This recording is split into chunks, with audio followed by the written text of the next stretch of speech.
먼저 소개를 드리겠습니다. 저는 노동법 강의를 맡고 있는 김용호 노무사라고 합니다. 예, 반갑습니다. 예. 자, 오늘 이제 노동법에 대한 것들을 그냥 간략하게, 어쨌든 여러분들이 오셔가지고 뭐 상세한 것들을 다 할 수는 없고, 법학의 기본적인 공부한 것들, 이런 것들은 공부를 하셨기 때문에 제가 노동법에 대해서만 약간 필요한 것들을 정리하는 식으로 하겠습니다.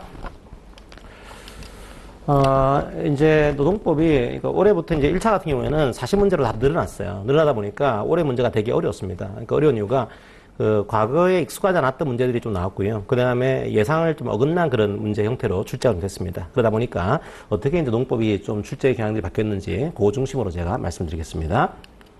자, 원래 노동법은요, 이런 겁니다. 이제 계약을 했을 경우에 이 계약이 민법의 시각에 따르게 되면 계약이 자유거든요.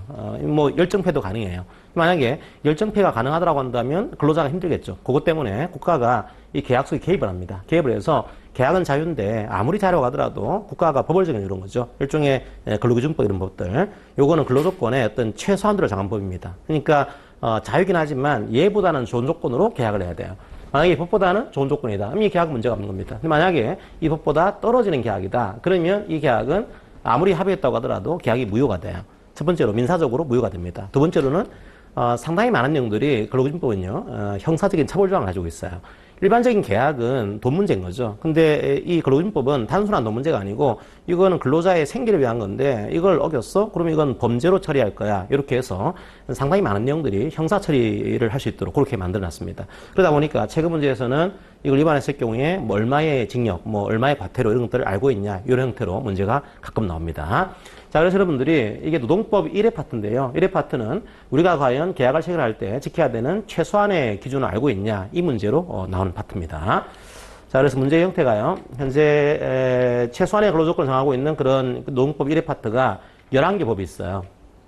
근로기준법이 제일 중요하고요. 그 다음에 나머지 법들이 10개 법이 있습니다. 그리고 여기에 2차로까지 이어지는데 2차까지 가는 법은 이 근로기준법, 그 다음에 기간제법, 요건 기간제 근로자에 대한 근로조건을 정하고 있는 겁니다. 그 다음에 파견법, 요건 파견 근로자에 대한 최저기준, 그 다음에 산업안전보건법, 요건 안전과 보건에 관한 최저기준, 요거는 1차 범위이기도 하고 2차 범위이기도 해요. 그러다 보니까 근로기준법, 기간제법, 파견법은 2차까지 상당히 중요합니다. 상세 공부를 하셔야 돼요. 자, 그런데 나머지 것들은 1차에 해당합니다. 그러니까 나머지 것들은 2차까지 고려하셔가지고 상세히 볼 필요는 없는 거죠. 주로 법령 중심으로 공부를 하시면 되고 1, 2차 동시에 나오는 이런 법들은 판례까지도 1차부터 상세히 공부를 하셔야 돼요. 왜냐하면 이제는 1차 공부를 소홀히 할 수 없게 됐습니다. 이제 1차가 단순하게 뭐 한두 달 공부해서 되는 그런 문제가 아니에요, 이제는요.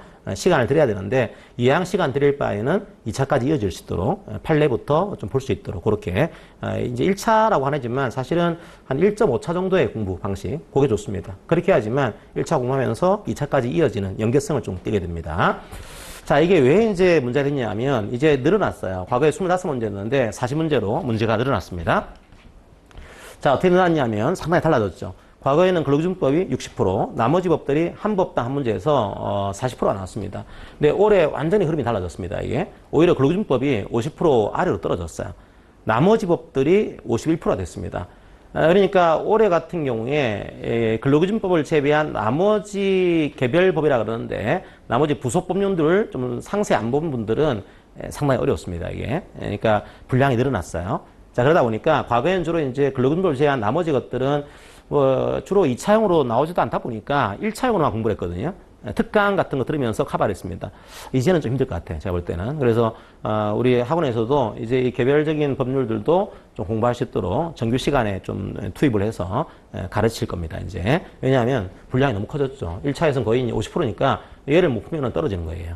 그렇게 공부를 좀 하게 될 겁니다. 많이 문제 수가 늘어났습니다. 자, 그 다음에 노동조합법, 이거 노동법이라고 하는데요. 노동법위는 아까의 노동법위는 최소한의 근로조건을 정해줘가지고 근로자를 보호하겠다. 이런 구조라고 한다면 노동법 이 파트는 그게 아니고 근로자가 노조를 만듭니다. 노조를 만들어서 스스로 근로조건을 높이는 방식이에요. 노조를 만들어서 사용자를 협상을 해서 단체계약이라고 하는 계약을 시켜납니다. 요거는 이제 근로계약의 구조가 아니고 노조가 등장하는 단체계약이에요. 자, 그런데 제가 근로자지만 노조원이기도 합니다. 그럼 이분은 계약이 두 개가 있는 거예요. 회사랑 체계랑 근로계약도 따로 있고요. 노조가 체계란 단체계약이 따로 있는 겁니다. 이게 왜 중요한가 하면 단체계약이 3만 원이다. 근데 근로계약은 2만 원이다. 라고 되어 있으면 단협을 체결하는 그 순간에 근로계약은 무효가 됩니다. 그러니까 단체계약이 힘이 세요. 단협과 다른 계약은 다 사라집니다. 이게. 그래서 노조가 얼마나 중요한 역할을 수행하고 있는 것인지 그걸 노동법위에서 학습을 하게 돼요. 자, 그것들을 노조 만드는 권리, 단결권, 단체 교섭을 해서 단협을 체결할 권리, 단체 교섭권. 이게 안 들어주게 되면 파업할 수 있어요. 파업할 수 있는 권리, 그게 단체 행동권. 그러니까 주로 노동법위는 단결권과 단체 교섭권과 단체 행동권을 중심으로 여러분들이 학습을 하시게 됩니다. 노조에 대한 법인 거죠. 자, 그 법이 이제 5가지가 있어요. 노동법위에서는 일반 노조에 대한 법이 하나 있고요. 교원들은 교원노조가 따로 있습니다, 이게. 그 다음 공무원들은 공무원노조가 따로 있어요. 그 다음에 노조가 있건 없건 관계없이 근로자 수가 30명이 되게 되면은 노사협의라는 기구를 만들어야 돼요. 그 노사협의 기구를 만드는 법이 근참법이라고 해서 이 법이 있습니다. 요건 노조가 있건 없건 근로자에 대한 어떤 대표기구를 만들어두는 그런 법으로 이해하시면 됩니다. 그리고 여기에 대한 분쟁이 벌어지게 되면 노동위원회라고 하는 행정기구가 이 분쟁을 해결하는 식으로 만들어놨습니다. 노동위원회에 대한 법도 따로 보셔야 되는 거죠. 마찬가지로 이 법은 다 2차 법에 들어가요. 들어가는데 나머지 것들은 2차에서는 거의 안 나옵니다. 거의 노동자법만 2차에 나오기 때문에 노동자법은 상세 공부하시고 나머지 것들은 약간 소홀하게 공부를 하셨어요, 지금까지. 근데 올해부터 이게 문제가 생겼습니다. 왜 그런가 하면 이게 올해 1차의 흐름이었는데 완전히 달라졌어요, 이것도요. 노동자법이 거의 85%였습니다. 이전까지는요. 그러니까 나머지 법들은 설사 1차에서 공부하지 않더라도 합격에는 전혀 문제가 없는 이런 구조였습니다. 근데 올해 40문제 늘어나면서 노동조합법이 60%로 확 떨어졌습니다. 나머지 법이 교원노조법 4문제, 공무노조법 4문제 해서 이제 나머지 법들이 16문제가 나왔어요. 그러니까 전체 중에서 40%가 됐습니다. 그래서 올해 노동법위가 굉장히 당황스러운 문제였습니다. 수험생 입장에서는. 왜냐하면 상세 공부를 안 하셨거든요. 게다가 올해 어렵게 나왔어요, 이게 또. 그러니까 문제가 많이 나온다다가 어렵게 나왔습니다. 여기서 완전히 사람들이 당황을 했죠. 멘붕을 어떻게 겪은 거예요. 그래서 이것도 근데 다행인 것은 이 개별 법률들은 분량이 아주 많지가 않습니다. 많지가 않다 보니까 조금만 공부하시면은 충분히 문제들을 맞출 수는 있습니다, 이게. 근데 올해는 좀 준비가 안 됐었기 때문에 아직까지 대비가 안 된 거죠. 올해부터는 대비할 수 있습니다, 이제. 나오는 시험 문제가 패턴이 이제 파악이 됐기 때문에 여러분들이 따라오시면 충분히 할 수 있을 거예요. 그래서 역시 마찬가지로 올해도 요 파트들도 조금 시간 투자를 하는 방향으로 이제 교육을 좀 하게 될 겁니다. 그렇게 하시고요. 2차 같은 경우는 이제 이렇게 보시면 돼요. 1차는 아주 얇게 이게 넓게 보는 겁니다. 2차부터는 이제 그렇게 공부하시면 안 되겠죠. 2차는 좁게 깊게 보는 거예요, 이제. 그래서 모든 것들을 보는 게 아니고 그 중에서 필요한 것들만 끄집어보는 겁니다. 그래서 개인적으로는 약간 그 공부 방법이 좀 문제는 있다고 봐요. 왜냐하면 지금까지 노동법에 대한 시험 공부 방식이 어떻게 공부를 하셨냐면 2차를 먼저 공부하셨어요, 2차를요. 2차를 공부하신 다음에 1차를 그냥 가볍게 공부하는 식으로 이렇게 하다 보니까 사실은 이게 사상 누각 같은 느낌이 좀 있습니다. 전혀 기본적인 것이 공부가 안 돼 있는데 깊이만 생기게 되는 이런 구조라서 이런 것의 약점은 나중에 가시면요 굉장히 깊이가 얕아져요, 오히려. 그러니까 깊이 공부한다고 했지만 사실은 바탕이 없는 거죠. 그래서 여러분들이 이제 2차 공부를 하실 때는 깊게 보는 구조인데 바탕은 있어야 된다고 하는 거 그렇게 하시고요. 법은 거의 똑같습니다. 아까 행정법도 그랬지만 공부하는 방식은 거의 유사한 구조고요. 단지 하나 말씀드리면은 노동법은 판례가 되게 중요합니다. 그래서 판례를 이해를 못 하시고 판례를 암기를 못 하시면 못 해요. 그러니까 2차의 가장 최대의 난제죠, 이게. 판례를 충분히 여러분들이 이해할 수는 있어요. 근데 이해하고 난 다음에는 또 암기를 하셔야 돼요. 어쩔 수가 없어요. 그거는 원래 법학은 암기하면 아닙니다. 아니지만 수험 법학에서는 암기를 안 하면은 쓸 수가 없거든요, 이거를요. 그래서 항상 먼저 이해를 하고 난 다음에 기본 키워드는 암기하셔서 쓰는 훈련, 요것들을 해야 됩니다.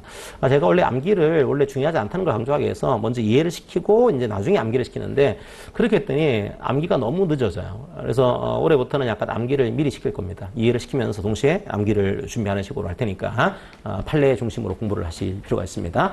자, 그리고 노동법은 또 하나의 난제 중에 하나가 최신 판례가 꽤 나옵니다. 그러니까 행정법 같은 경우에는 전통적인 아주 클래식한 판례가 나오는 반면에 노동법은 아주 전통적으로 중요한 판례도 나오지만 갑자기 이제 2년, 3년 안에 나왔던 중요한 판례들 그런 것들이 문제가 되거든요. 그러다 보니까 거기에 대한 준비를 좀 하셔야 되는 구조예요.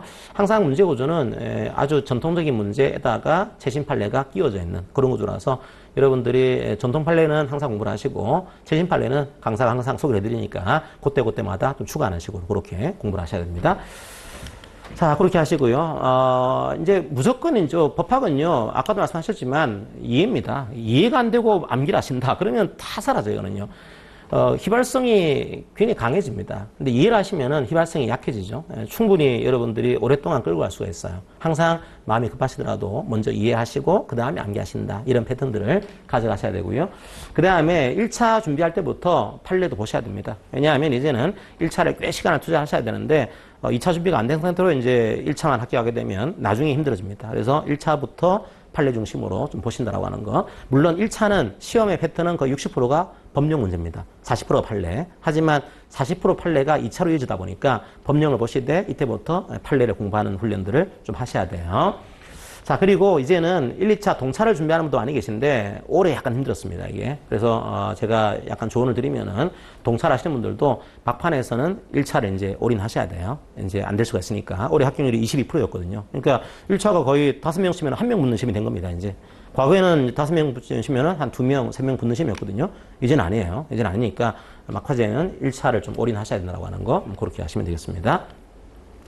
자, 2차는요, 오히려, 넓지 않아요. 좁아요. 그러니까 쟁점만 잘 파악하시면은, 공부가 용이할 수도 있습니다. 그러니까 굉장히 넓어 보이지만 쟁점은 정해져 있거든요. 그러니까 뭐 특이하게 이상한 데서 나오진 않아요, 이것도요. 그래서 여러분들이 쟁점을 잘 파악하시고, 거기에 대한 판례 중심으로 공부하시면은 뭐 충분히 2차 준비도 가능합니다. 그리고 항상 2차 핵심은 조문이 기본이지만 판례를 이해하고 암기하는 것, 이게 핵심으로 이해를 하시고요. 목차 만드는 것들은 나중에 여러분들이 뭐 아주 단순합니다, 목차는요. 그냥 아까 말씀하셨지만 서론, 본론, 결론 구조인데, 정확한 논리 구조는 이런 구조예요. 자, 문제가 더해지게 되면, 이 문제가 뭐가 쟁점일까? 이 쟁점을 적는 겁니다, 이제. 쟁점을 풀기 위한 이제 법리를 적는 거예요. 쟁점을 해결하셔야 돼요. 이 법리는 첫 번째가 법규정, 두 번째가 판례입니다. 두 가지 보시는 거예요, 그냥. 이 문제를 풀기 위해서 어떤 법이 있을까? 이 문제를 해결하기 위한 판례가 어떤 게 있을까? 이것들을 이해하시고, 암기하시고, 풀어 쓰시고, 그 다음에 이 법리를 가지고서, 사례를 풀이하는 겁니다. 사안을 적용한다는 표현을 쓰는데, 사안을 적용을 해요.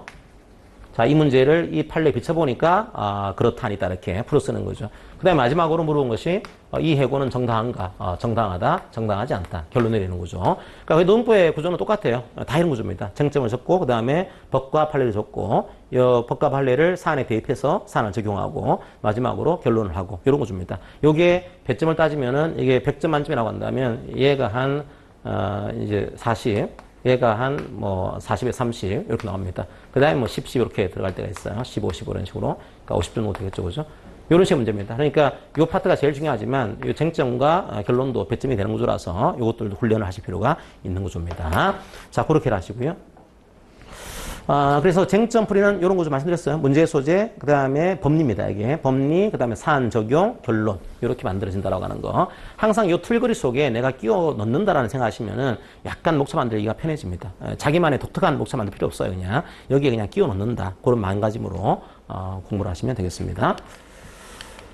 자, 그래서 이제 그 시험 기본적인 그 학습에 대한 시기는 나중에 참조를 좀 하시면서 공부를 하시면 되겠습니다. 자, 여기까지 해야 될 것 같아요. 어쨌든 수고하셨고요. 여러분들이 어쨌든 마음을 먹고 시작하셨으니까, 이제 한번 시작해 보시고, 노동법은요, 말씀드리면은 다른 것보다는 재밌어요. 우리 생활이거든요. 그냥 임금, 그 다음에 근로시간, 각종의 휴일, 휴가 이런 것들 그냥 들으시면 이해가 되는 그런 내용들입니다. 그래서 재밌게 공부할 수 있다. 그런 마음가짐으로 공부를 하시면 되겠습니다. 예, 그러면 강의 마치겠습니다. 고맙습니다. 예, 고맙습니다.